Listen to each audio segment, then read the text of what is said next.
We asked Australians what they think of these issues. While Labor abandoned its losing 2019 election promise to cut negative gearing, our Q&A YouGov poll found broad support. Around 6 in 10 are in favour of abolishing the offset mechanism, rising to 7 in 10 among voters under 50. There's also majority support for reining in investor portfolios, with 63% supporting a ban on owning more than 3 homes.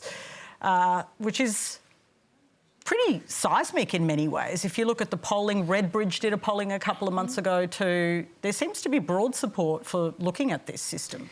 Well, it's not the approach of the government, and PK, if I can very politely remind everyone who's watching, as you point out, our party took this to an election and we lost that election. In fact, the Australian people decided that they would vote for Scott Morrison over Bill Shorten, and that policy didn't come to life. We have a different approach to this now. Does that mean it's dead and buried forever, any kind of looking at tax settings because of one election? It's not something our government's considering. We are focusing on building more homes for Australians, and that's the one thing I can be abundantly certain is going to create more affordable housing for all Australians. Michael Sukkar, I've spoken to your colleagues, and I know some of them think that you need to have a bigger look at this. Do you think the tax settings around property are worth having a look at? Well, I think there's some sort of self-evident truisms of housing and the economy more broadly.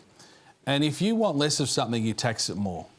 You want people to smoke less, you increase the excise on cigarettes.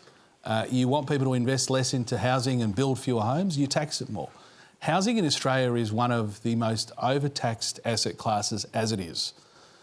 Between stamp duty, land taxes, and every single developer contribution that's made when you build a home.